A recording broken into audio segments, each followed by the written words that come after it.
Scott Becker. So I apologize on Scott's behalf. He sends his regrets. His father-in-law's funeral was today. So I was at the service and Scott said, could you please do this? And I said, of course. Now, Scott, of course, is available for questions at any time. I'm sure you have his information. I can get it to you. I'll give you my card as well. My name is Jeanine DeBor. I am the current Executive Director and CEO of the Pennsylvania Trolley Museum. I have been in this role here since June 1st. Prior to that, I worked here I've actually just celebrated my 3-year anniversary. I was hired to do marketing and membership and every aspect of development. So a little bit about me. I'm actually a lawyer by training. I practiced law for a period of time, and then I got to a point where most lawyers end up in, well, at least half of them, and they don't know what they want to do with their lives. So I went and worked at Duquesne University School of Law for 15 years doing membership, development, alumni relations, fundraising, all aspects of that office and marketing. So I've had a well-rounded career from law to marketing to fundraising. It all kind of blends together. Believe it or not, a lot of lawyers do end up becoming fundraisers. I don't know why. Maybe they just like to negotiate, deals and gifts and whatnot. But how did I end up here? What's my connection to this place? My grandfather. My grandfather volunteered here for nearly 25 years. His name was Tony DeSensi. He worked for Pittsburgh Railway Company and then Port Authority of Allegheny County, which is now PRT, as many of you know. And he was the son of immigrants from Italy, from Calabria, and Abruzzo. And his father, Patsy DeSensi, got a job in the Tylerdale Car House in Washington County. So Scott likes to say this kind of runs in the family, and it does, because my grandfather at the age of 7 knew how to operate a trolley. He was employed by PRC, then went off to World War II. When he returned to PRC, married my grandmother. And what did he do there? He fixed the trolleys. He put up the lines, he put down the track, he worked on the signals. He did all aspects of trolley operations. So when he retired in 1985, he came down here literally the next day. And he loved this place.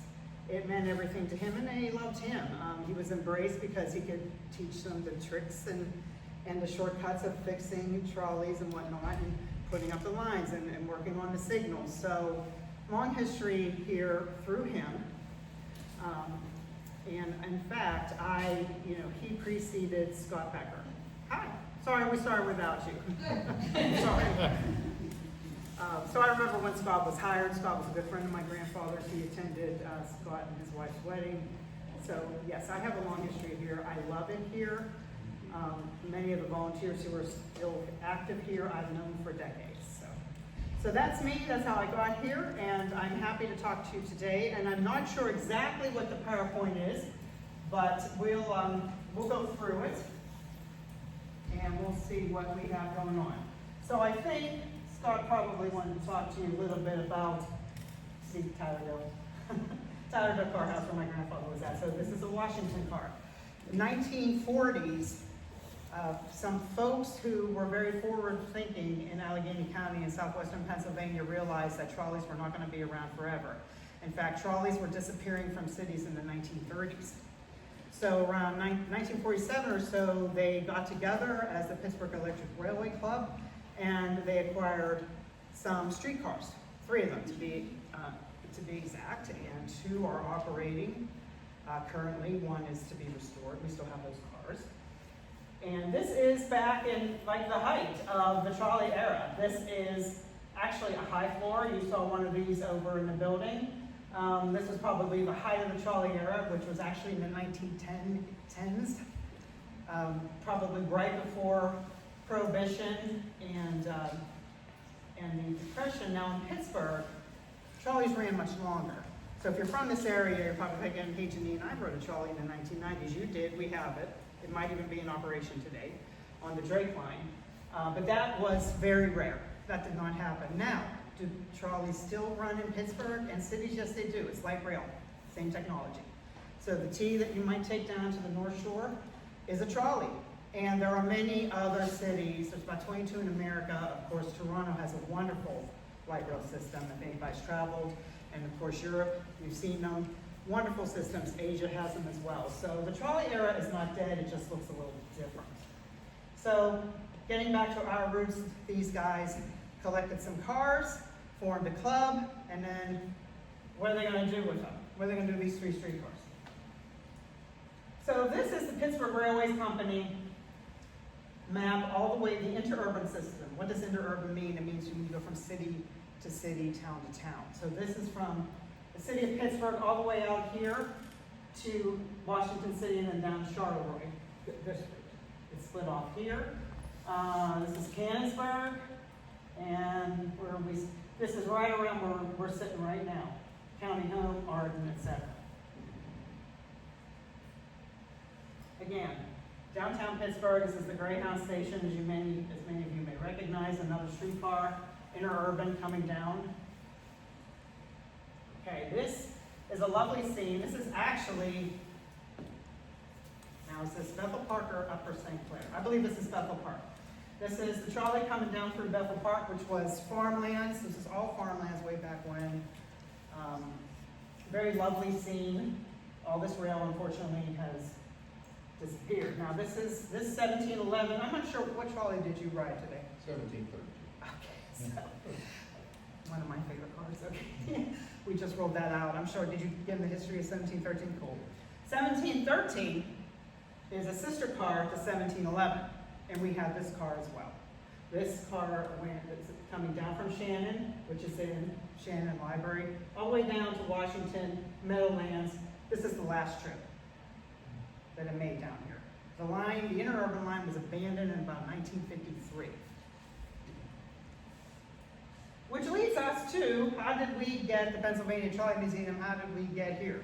These are our 3 cars, West Bend 832, 3756, and this is a pay car M1. These 2 you may have even seen today. You probably saw both of them. This one was running yesterday. This one is not on display. It's the only pay car known to be in existence. And what do we mean by a pay car? Well, how were those guys, how was my grandfather paid? The pay car stopped at the bank, on Dollar Bank on 4th Avenue, and it's in Pittsburgh, and it made its way to all the car barns and the car houses. So my mother actually still has silver dollars that my grandfather gave her from payday with the pay car. So we have this car, it's just not on display, it needs to be restored. This is the day in February 7th, 1954 to be exact. These cars came down here on the interurban line right before it was torn up, because our founding fathers knew that they were going to tear this up. So where were we going to put these 3 cars? Well, let's talk to the folks in Washington County. Let's see if we can give them, let them at least lease some land and keep the rail there for a little while. So that's how we ended up down here in Arden. The commissioners welcomed us with open arms. There was consideration to do this in Pittsburgh, but this ended up being the best place for it, and it's actually worked out. There's a lot of land down here. We have 55 acres, we have 9 buildings, so it's just worked out really well over the years. So these 3 cars come down on their own power in 1954. We opened as the Arden Trolley Museum in 1963 to the public. This was the only building. This is our founder's car house. You passed it on your ride if you went to Arden, which I'm sure you did. And it was called Arden after the small mining community down. You went all the way down to that loop, that's Arden. And if you, in the woods, sometimes you can see some mining shacks. But we opened up in 63. We had a few cars. We had the commissioners here. And you could take a really, really, really short trolley ride. We had a caboose that served as our store, and that was it. So the volunteers and the members here knew what they wanted. They knew what they wanted for a very long time. One of the first things that they did was start consulting and seeing, well, we want to expand this place. We want to make it an experience. We want to build. Well, we don't know what to do. We're a bunch of guys who like to do this on the side. It's kind of a hobby for us, although a lot of our members and volunteers work for Port Authority, PRC, as my grandfather did. Others work for Westinghouse and the railroad, so we have a lot of that knowledge here. Anyway, but they had jobs. So the first thing they did was, hire Scott Becker, 1993, first paid full-time employee, the only employee for a long time, first executive director. And the first thing Scott said to them is, you've got to change your name. Nobody knows or really cares about art. Become the Pennsylvania Trolley Museum, and we did. We're incorporated as the Pennsylvania Trolley Museum, Inc. And we focus on Pennsylvania, rail, streetcar history, of course, Ohio, West Virginia as well. We try to limit it to the tri-state area, but that gave us a whole, that gave us an opportunity to go and get funding, okay? So change your name, make it more appealing to people, become incorporated, and register with the state of Pennsylvania, as you have to do. And so that was step one. And actually, Scott got hired after that. When they were kind of courting him to come here, he said, change the name. That was 92. 93, they hired Scott. And they built this building here. This building had been built in the interim, so this is our maintenance pit. You also passed this. This little strip here was our visitor center. And this was really remarkable because now we had restrooms inside, and we had a little store. You know, everything is heated or air conditioned. We had an office for Scott and maybe a part-time bookkeeper. And then we had a little room, we called it an education room, where we started doing some programming with scouts and field trips. You probably saw today all the scouts here. We have a full-time manager of what we call STEAM, science, technology, engineering, arts, and math. And she does an incredible job with programming, and all day to day she's had scouts here. So this was a game changer. This allowed us to do tickets and visitors and take them on a ride. And as things were going along, we were expanding that line down to Arden, put in that loop so you could run a PCC instead of a double-ended car. Because we used to get to the end of the track, there's no loop. What do? Take down the pole, run to the other end, put off the other pole, right? And then go back. So these were incremental changes that we did. Of course, our volunteers, such as Wayne, I did not realize Wayne was a member of TCA, so Wayne is one of our awesome volunteers, and our volunteers restore the trolleys, maintain the trolleys, operate the trolleys. So we have 13 paid employees. We've come a long way. We have 13 full-time paid employees, 2 part-time, 200 volunteers.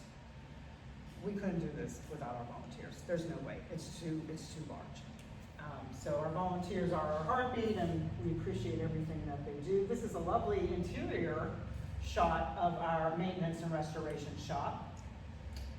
8042 is actually, this car is being worked on now. This is an active restoration. This car, 07, was actually sitting over there. If you took a tour of the trolley display building, that's the freight car. So it's not, we can't put it on the track and operate it, but we can put it on display over there. So this is a behind-the-scenes operation. Come back and we'll give you a behind-the-scenes tour. If you didn't have one today, we'd love to do that so you can see the back end. It's a lot of fun. More volunteers. These are some folks working on that 8042 car, which is a Philadelphia car doing electrical work. Volunteers. This is our maintenance crew. So the difference between restoration and maintenance is probably very obvious to you. We're restoring the cars so we can operate them, and then we maintain them so we can keep them operating.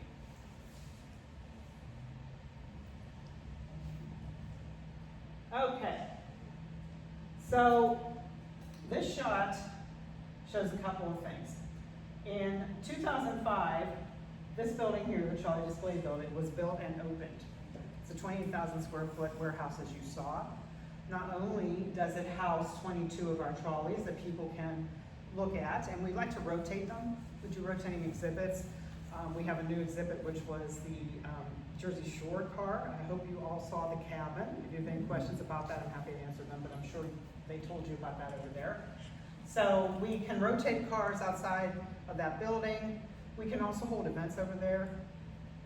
We have events here, and we can do events over there too. This is Wexford Station. If any of you are familiar with the Harmony line that went from Pittsburgh all the way up to Cascade Park, Wexford Station was on that Harmony line. So Wexford Station we have fully restored over there that you can go into, and the only other thing from the Harmony line that exists today is car 115, which is we hope to restore one day, and it's in our Artifacts and Preservation building, which was the big red building over here. Okay, I know why he showed that. So that car, 1138, we rolled that car out 2 years ago. 2 years ago. Cars take a long time to restore. So they take money, they take people to do it. Now, for the past year and a half, we do have someone on staff full-time who can help with that, but he needs a lot of help. He needs a lot of volunteers. So restorations can take up to 5-10 years or longer. We rolled this car out, and this was the first ride. Everybody had fun that day. Just a really pretty shot. And this is all, you can see this, the trolley display building, but this building that you're sitting in wasn't here.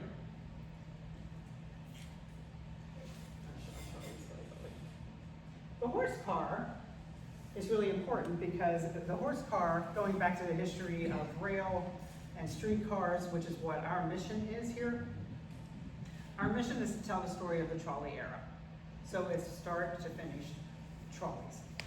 Start of the trolley era was the horse car, which got everybody out of the mud and was a really great thing until people realized that 2 mules or 2 horses were really messy, expensive to maintain, and the mules and the horses had it better than the workers, better than the operators. The mules and the horses, there were, even back then, there were people who were concerned about animal welfare. They worked 8 hours a day.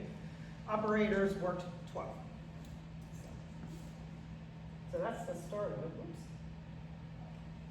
Can I go back? There we go. More shots. We were just in that building.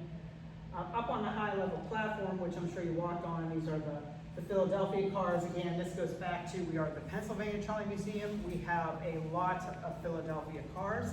We have friends in Philadelphia. It's literally called the Friends of Philadelphia Streetcars.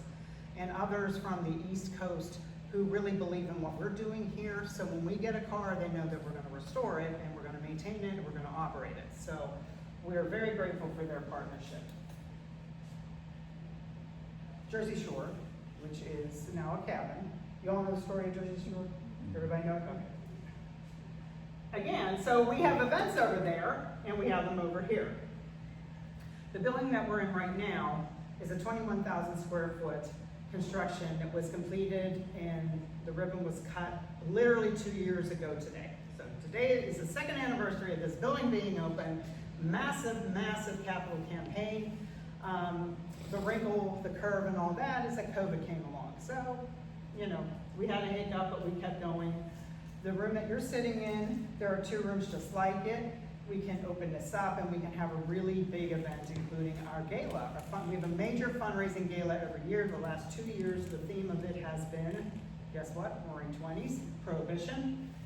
We had jazz bands, we had people dressed as flappers, and this is actually over there. So we had our dinner here, we turned that into a speakeasy. You could not get in unless you had the password. We had a thug outside the door making sure you couldn't get in unless you had the password.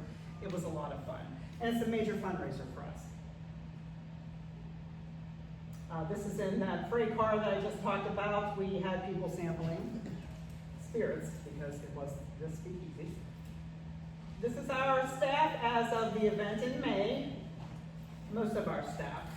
I don't know if everybody's met Scott. That's Scott right there. Scott just retired after 32 years. He is still an active volunteer. I welcome his guidance and input. He did this for 30. This place, the room you're in, the building you're in, would not happen without Scott Becker. It just would not. He knows people in the field. When he came here, he came from New England. He came here. He immediately made friends, if you will, acquaintances with our local politicians and our local foundations and local corporations. Washington County, for those of you who don't live here, it's smaller than Allegheny County. I used to live in Allegheny County. Pittsburgh was the smallest big town I'd ever been in. Washington is even more so. So he built these relationships, and with the help of the volunteers and the members, of course, got this building built. Okay, so this is Wexford Station that I just told you about. It was on the Harmony line, which again went from the city of Pittsburgh. It was a private line. All the old lines were private, mainly owned by folks who were also selling electricity. Makes sense, right? The person who owned the Harmony line was a fellow by the name of Boggs, who owned a department store in the city of Pittsburgh, and he wanted to get people from the north to his store. So he built a line. And that's how the North Hills got built. So anybody from the North Hills familiar with the area, that's how we have that suburb thanks to him. So Wexford Station was a station, a trolley station along the way. And this is a picture of it in use. You can see the trolley going up that way. After the trolley was abandoned, somebody who used to work there, they didn't want the building, they were going to tear it down. He said, "Can I have it?" They said, "Sure." He put it on big logs with his horses and mules and drug it down to this location, and it became was an antique store. The post office on Wexford, many of you may have been to this deli. It's right off of Route 19, and I forget the exact, I know, I can see it in my mind, but I don't know exactly where. There you go, thank you. And when... There's a post office along this. Yes. And they did not drag it down, they dragged it up the hill. Thank you for that distinction. Yeah. I knew it was harder than that, so yeah, I'll have you do this part of the presentation. So they retire these folks, they give us a call, and of course we would love to have this thing on our property. And with the help of Senator Barry Stout, who the little recreational park is named after, Barry Stout was an influential representative and senator in Washington County and a great friend of the museum. We're very grateful for him. Put this thing on two 18-wheelers. We had a professional preservationist and person who understood the building take off the roof. So, and put that on one 18-wheeler, and then the bottom was put on another 18-wheeler, and they went down Interstate 79 at 55 miles an hour, and they had to cross from Allegheny into Washington County by 7 p.m. because there are strict rules. PennDOT has very strict rules about certain size of vehicles on the road, and they literally crossed the line 6:59. So we got it down here, and our volunteers put it back, well, the preservationists put it back together. We restored it, it's over there now. We're very, very fortunate to have it. There it is. There it is. And there it is today. Did you guys get to go in this building? Yeah. Okay, good. Okay, so getting back to this building, again, COVID was an issue, but that didn't stop us. This was the groundbreaking to build this building. That happened in 2020. We had a beam raising ceremony. This is one of our commissioners. We had everybody sign the beam, and they put it up and over, and it's right there. That was in 21. There we go. There it is. This is what the site looked like before we even started construction. Of course, we put the track. The track was here. This building was here. Wexford ended up coming in 2016, and then, so this was the area we were working on. This is one of our workhorses, M210. This is our line car. It was built in the 1940s. The Port Authority used it up until 1980 something when they donated it to us. So we still use it today. It's a wooden car. There it is again. My grandfather and another volunteer were actually foremen on this car. So long history with Port Authority and with our volunteers. This is another one of our workhorses. This is the Boston dump car, and it puts down ballast. So again, this is the trolley display building. This is that track. Here comes the ballast. Over here is where we're sitting now. This is one of our retired engineer volunteers, Larry Lovejoy, who was our project manager. Did you all watch the introductory video? I'm sorry. Come back and see the introductory video sometime. We'd love to have you see it. That is, we have a 15 by 8 foot LED screen in the very first room, which serves as our theater. These are our wonderful interactive exhibits out there. We have 15 of them. They were done in a partnership with the Carnegie Science Center, now the Kamen Science Center. They were great to work with. They're multi-generational exhibits, as we call them. The kids tend to like to play with what's here. Adults like to look at this, but I gotta be honest with you, I like playing with the stuff down here too. And so they're great. The immersive experience here is you ride a trolley, and then what else do? You can look at the trolleys over there, but bring your kids and play on the exhibits and, you know, enjoy your time here because the exhibits are interactive. Interactive exhibits do make a difference if you're attracting families especially. And what we have always attracted are families and retirees, but we also attract a lot of young people who love nostalgia or what they perceive to be nostalgia, and they love it down here. They love riding the trolleys. They love trains. I mean, it's trains, trolleys, it's going into antique shops. So I'd say, you know, I love to embrace, I think the younger generations kind of get a bad rap. I work with a lot of folks who are millennials and Gen Zs, and they're wonderful people, and they love history, and they love places like this. So they're a great audience to have. This was the ribbon cutting, as I mentioned, 2 years ago today. We had media here. We had a big scissors and a big ribbon cutting with all of our friends. So when you came in and you saw the store is bigger than our entire old visitor center, to give you kind of a feel for where this place has come in the last 30-some years or longer. Okay. Again, lots of field trips. In October, we had a field trip almost every day. Same thing in May. We get a lot of kids. We have a lot of programming. This is Jocelyn. You may have saw her out there on the playground. She is our manager of education, and she's a school teacher, and she worked at the Science Center. So everything that we do here is done in accordance with Pennsylvania core standards. Probably our most popular exhibit. Please try it before you leave if you haven't, and you will learn how to operate a trolley on our line. So it's a fun exhibit. There it is. This is our line. This is the line you took down to Arden today. The other side is our history gallery. Of course, we want to show and tell the history again, like I said, of the trolley era, but we also want to show off our artifacts. We have a ton of artifacts. Our next major project here is going to be doing something with our archives. It's very, very important that we do so. We are in probably the top 5 rail archives in America. And once people know that you have an archives and they trust you with it, then you start getting more and more and more. It's a good problem to have, but it is a problem.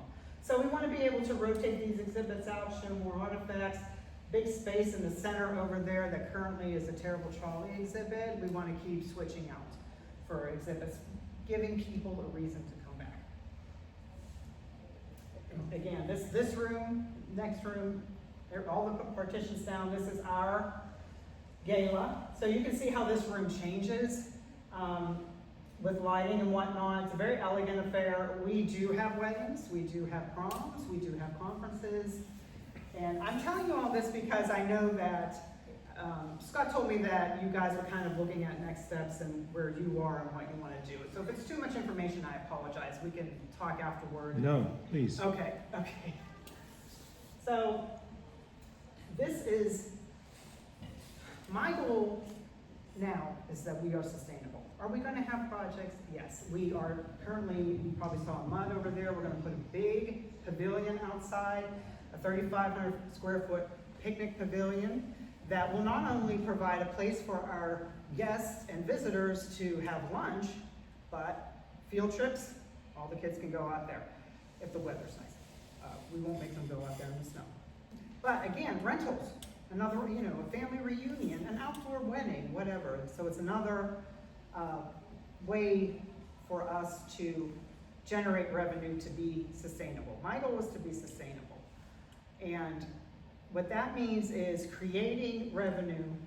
We are in uncertain times here, obviously, but that's nothing new. Fundraising has always been uncertain. You might get $100,000 one year, and then you might get nothing the next year. That's just the way it is.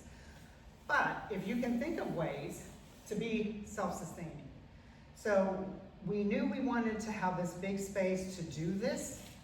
And the great thing about it is that this is non-taxable income because we're an educational facility. Every single rental comes with a trolley ride and access to our exhibits, and it's right in our rental agreements that this is an educational facility and you are getting an experience when you come here. So none of this is taxable income, but it's all desperately needed to be sustainable.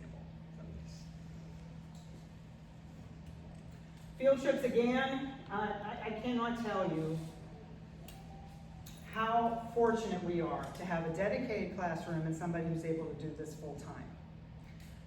A lot of foundations like to support anything with education and anything that has to do with the environment. So if you can find a niche, we actually received a very generous grant from EQT Foundation that allows us to underwrite field trips for schools and school districts that maybe are underserved in underserved communities. And that's really important to us because again, our mission is to educate. And that means educating everybody from 0 to 100 and beyond. And so we want to make the trolley era relevant for our kids. Like, why is it relevant? Well, look at them. I mean, they're building track, they're playing with Legos. We teach them how to build circuits. We have 900 panels, solar panels on this building and the building across the street. And solar runs our streetcars and all the buildings down here. What a wonderful educational tool, right? Talk about solar, it's really important these days. Talk about electric vehicles, really important these days. So we will make it relevant for the youngsters, and the kids love it here. You know, and especially if you have anything with Legos, they love it. One of our field trips. Now, knowing Scott, he put this in here just to talk about the history of the place and what we have. Scott knows so much about all of our exhibits, and he loves to talk about them. So when this comes from P&L Station downtown, way back when you got off and you went up to Smithfield Street Bridge was only a trolley bridge at that point, and this told you which car to get on, where it would take you in town. Now this clock comes from P&L Station, and it still works, it's beautiful. I'm sorry, Pennsylvania Station down.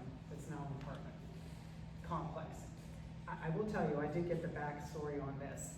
Larry Lovejoy, who was on doing the ballast, he told me when he was 17 years old, he was 17 years old, and he worked for the railroad, and they were getting rid of this clock, and down comes one of our founding fathers, I forget which one, he says, open up your trunk, we're taking it. So put it in the trunk of his car, brought it down in here, and it sat for decades. And then we found it, and we restored it, our volunteers restored it, it's made with gold leaf, it works, it's lovely. It's very lovely, it's very heavy. We can figure out how to put it up there by wire, but it all comes together and it's really important. We're all about sustainability and also reuse. A lot of what we have down here, we reuse everything we can. This is one of our street fair events. Talk about reuse. These stanchions here also came from the P&L Railroad. Story about this is that one of our volunteers was using Google Geo Earth, saw them, and literally made an inquiry. Do you guys want these? Nope, we took them. That's the story of the Pennsylvania Trolley Museum. So this is a wonderful playground area out there. This is Ferrysdale Park. This is custom-made equipment for us to look like a trolley. This is all rubber.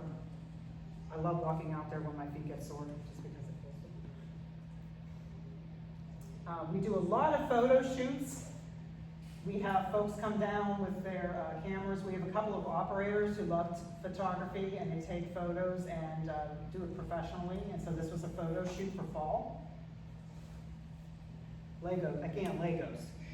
We have a huge Lego display by the Lego user group in Western Pennsylvania, which is an adult Lego group, and they put together this massive fall display for us that we have in the gallery over there, and then they'll do the same for Christmas. Our big Christmas tree, which will be going up this week. When you leave, you'll see garland. We gotta quickly turn it over. We actually have a wedding, can you see that? They're putting up right now? Okay. There it is. Yeah, they might quit too with that. I appreciate that. We have a wedding on next weekend. They asked for the Christmas tree to be up, so we have to get it up for them. This is a fun shot. This is 1711, which was in the earlier photos, sister car to the terrible trolley. These two young men here are our operators and volunteers. They are part of a next generation committee. I just talked about the young folks. We have about 30 volunteers under the age of 30 who really love it here. They love to operate, they love to restore, they love to maintain, they work on the lines, they work on the signals, they work in the store, whatever. And they decorated this car, so that's two of them. We love having them. Different, more professional shot of that same car. Santa Trolley is coming up, so we're decorating for the wedding and for Santa Trolley. We start Black Friday and we run through the right before Christmas with Santa Trolley every weekend. Our most popular event by far. We will see 10,000 people at least, and we generally sell out every slot we have. This has been going on for a very long time. It's just expanded tremendously over the years, and now what we're able to offer folks with this building just makes it such a wonderful experience. One of our past presidents said, if you spent 15 minutes over in our old building, not including the ride, I don't know what you were doing. I have heard people say at least 2 hours now. They pay a ticket, they come in here, they're here at least 2 hours. One thing I love to hear, although the parents don't love to hear it, was a child not ready to leave yet, even though it was 4 o'clock, and a very exasperated mother saying, we've been here since 10, so it's time to go. But I love to hear that. Okay, so this is one of 3 handicap accessible equipment that we use to lift folks up on who are, who cannot access a trolley otherwise. This event actually is a very special event. It's called a Kid Again. And we receive a very nice sponsorship through Washington Financial Foundation to actually help and provide Santa trolleys for groups like this. These are kids who are terminally ill. They come every year. It's a wonderful event. We have multiple wheelchair lifts in use and for the kids in the wheelchairs, but they have a wonderful time. We are very, very proud of our accessibility here, not just for people with mobility issues. We are also a certified autism center. And what that means is that 80% of our volunteers and paid staff, but our volunteers do this too, take training and learn how to interact with families who bring loved ones who have maybe neurodiverse issues, sensory issues. We did get a grant to do this, so we're very fortunate to have been able to do this. But we have a backpack full of sensory, fidget toys and noise canceling headphones and things like that. So this was a very important designation for us to have because we are on an international directory of places where people know they can bring their families and feel comfortable and know that their needs are going to be taken care of. Very busy, another very busy time of year is fair. We do a park and ride service from 4 different locations. And because some people don't like parking up at the fair, especially if it rains, it's a muddy, muddy mess. So for $5, folks can park down here, get on a trolley, and go to the fair. But also for that $5, they can ride a trolley all day if they want to. And we run 8 trolleys generally during fair because of this. And last year we took about almost 8,000 people to the fair. So it's a busy time, and I have actually sold tickets to people who only come down for that reason to ride trolleys all day. Again, Certified Autism Center, that's our certificate, which is out in the lobby. solar, which I did touch on. We do have the solar exhibit over there, but it's very, I will say that our, for this, like I said, 55 acres, 9 buildings, our electric bill last year, $850, that's it. We saved over 60 grand.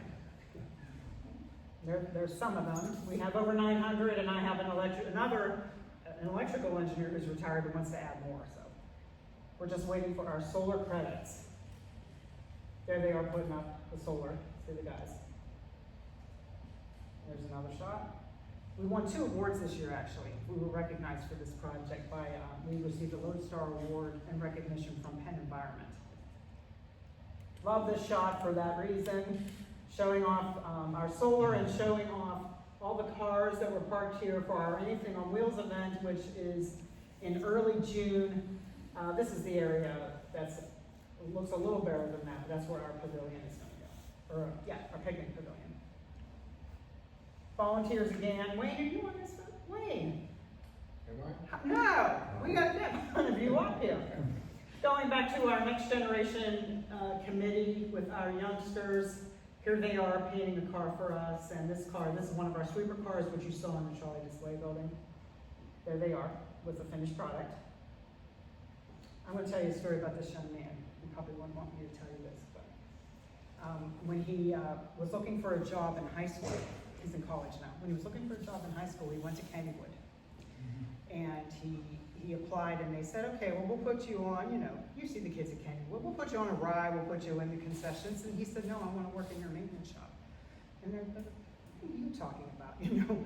And he said, no, I want to work in your maintenance shop. I work at the Trolley Museum. Oh, you work at the Trolley Museum. He has worked at Kennywood over break and in the summer since then. He loves it there. They love him. He fixes, guess what? Good rides. So. Mentioned our archives building is down in between this campus, and you passed it on the trolley ride, but it may not have been pointed out to you. It is a 66,000 square foot building. It's much more than archives. We were fortunate that in the pandemic, this building became available for us, and we're eventually going to put our shop, our restoration and maintenance shop in there. Currently, we have trolleys stored in there, trolley parts. We have a lot of our wood shop equipment is in there, and our archives is in a separate section, but it's not climate controlled, and that's my concern right now with our archives. That's the archives building. This is actually the inside of it. It gives you an idea. It's just, it came with these rolling cranes. It was an incredible find during the pandemic. So we get, this was a Philadelphia car that was recently donated to us. And again, the rolling cranes are actually moving this car. This is this building. It's an incredible, this is the archive. Some of it climate controlled, not all of it. This is what we have down there. We actually have George Westinghouse's patents, all the air brake stuff from LabTech. So it's really important for us to do something with this stuff. That's what we would like the archives to look like eventually, of course. Terrible trolley. This was a 2-year, 2-month restoration, and that was really, really fast. I will do a shout out to Prime Collision, who donated the PPG paint along with PPG paints. Donated the paint and the time to paint that car. That car, this is what it looked like. This is the car in the 1980s when it was on the streets of Pittsburgh. It's restored better now than it ran here. That's what it looked like though, 2 years ago. I'll give you a little bit of the backstory on this. We received a call from a young guy at KDKA who did, I think it was called Fan Nation was the show. He was a producer of Fan Nation. And so he called Scott and he said, do you guys know anything about the terrible trolley? I just came across it, I'd love to know more. Because of course anything Steelers in this area, right? And so talked Scott to him, he said, yeah, that car's not around, but this is what it was, da-da-da. And he was mentioning it to one of our longtime volunteers who said, you know, that car is around. It's in Ohio, in a barn, with a private collector. So Scott calls the guy, friend of the museum, so known him for years. He said, you know, it's really good that you're calling me now because I've got to sell this land and I've got to get these he had multiple trolleys. We only took one. I got to get them off. So yeah, come get it. So we worked out an arrangement, and this is the day we pulled it out of his barn. And I will tell you, the fact that he kept that in the barn saved the car. We wouldn't have this car otherwise. So that's the way it looked. And then this is the inside of it. And then this is Mike Buckta. You will actually see, he's one of the persons putting up the decorations outside, but he's a full-time restoration person I talked to you about. Michael's 23 years old. And all this skill to help restore this car he learned here. And there it is, finished product. That was hand painted. Prime did all of this. We put on the decals. But we had this. This is an art. One of our volunteers is an artist. She painted this, hand painted this for us. But this is what the car looked like when it ran and was rolled down the street in 1980 for the big Super Bowl 14 pep rally, and fans went wild. And yes, all those colors on the inside, I'm sure Wayne told you, that's what the Port Authority used. And basically, why was there like 7 or 8 colors in there? Because they used whatever they had. I think it's cool. I love all the colors that most people do nowadays. But that's what it was. It wasn't really anything that they thought of. Well, we have this teal, slap it on. This is a car we got a year ago, another Philadelphia car. It's car 80 from Philadelphia Rapid Transit, and that car is the current car in our collection. It's a sister car. So why did we get a car that's basically the same and now we have to restore this one? Because we want to couple those 2 cars together into a train and thereby be able to move more people. Okay. This is a fun graphic because a lot of people, including some of our members, say, hey, you charge admission. Why do you got to go fundraise? Why do you have to get grants? Why do you have to do this? Why do we have to have a big gala in here? I'm actually surprised it's 52%. 52% of our revenue is ticket sales. That's typical. If you're a nonprofit, that's typical. Where does the rest of it come from? Donations and grants. I write grants all the time. I talk to people all the time. Fundraising events. We do have a very robust membership and corporate sponsor program. I like to get a corporate sponsor for every single event we have. We have one for Pumpkin Trolley. We have one for anything on wheels, Santa. You get the picture. A little bit off of interest. Other revenue total for us, that big 66,000 square foot building, we do have a tenant. So we lease it to them. It helps us pay our mortgage. We do have a mortgage on that building, and it does help us pay that mortgage. That is taxable income to us. Okay, yep. Long way since we brought those 3 trolleys down here to our anniversary, 70th anniversary last year. This is this car, and this one is this car. And that's the end of the presentation, but I am so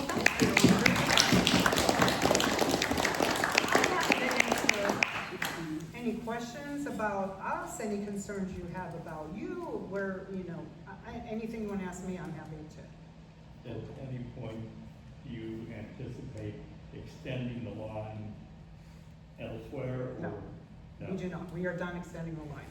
So it goes all the way down to McLean, which is the end of the property. The street is there. You can't go any farther. And we really can't go any farther out here to Arden because that's the village of Arden. So we're done with. The only track that we will add is when we turn Reliance into a maintenance and restoration shop. We have to lay track from our track to get it into the building. That's all. That's the only track we'll add. It's interesting about the kids on the spectrum. There's a whole little segment of the train community that is autistic spectrum, whatever. So it's kind of Folks on the spectrum are attracted to trains. We don't know if it's the motion, probably not the sound so much, but yes, they love trains. They also love water. And the water is that's more of a tactile sensory thing. But yes, you're right. And then there's a whole other little segment that's music. So we Yes. do a show at the Shriners in Okay. Harborville, and they sponsor a group called Band Together, which is, Oh, that's Yeah. terrific. yeah, so, Yeah, anyway, you should bring him down here. okay. Yeah. Try, I know Okay. John and Okay. Moondog. Good. Yeah, Moondog. So, this is fantastic, thank you. Well, thank you. Yes, sir. Does the Steeler Trolley have anything different on the rolls? On the rolls that are in the front, or? No, the, Express, is there anything else on? no. It's the exact It same. doesn't say Super Steelers or anything? Well, it just on the side. So the rolls in the front, you mean the change for your Yeah. route, right? I was gonna ask you that. Yeah. So we have a lot of those, to be honest with you. And so what we put in them are the routes that they would have taken, the car would have taken when it was in service. So that's what's in it.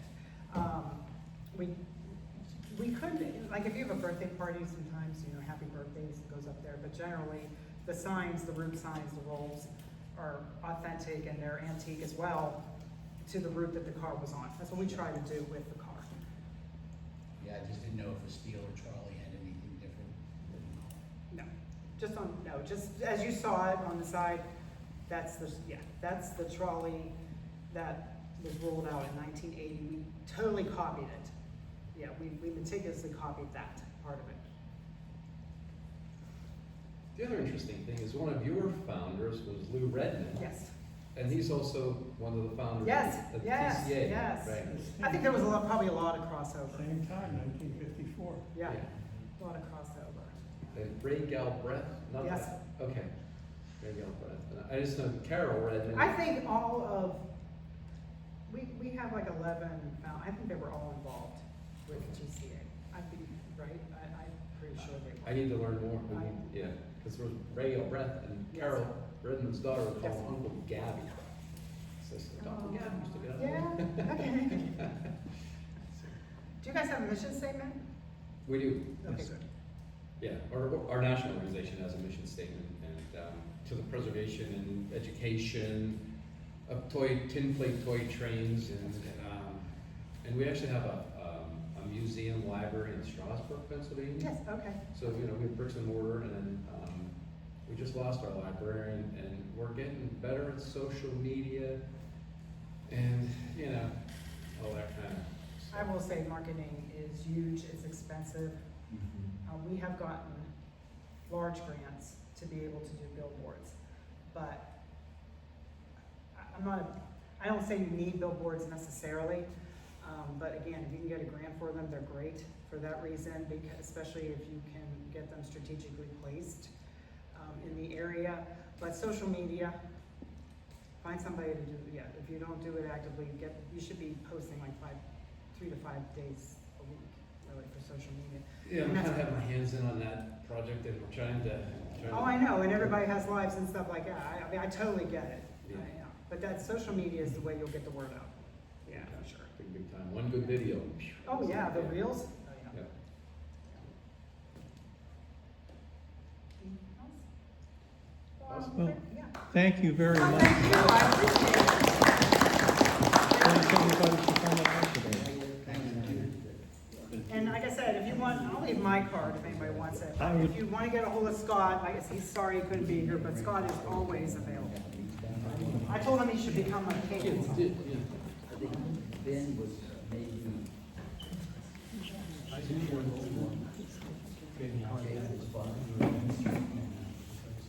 Oh, yeah.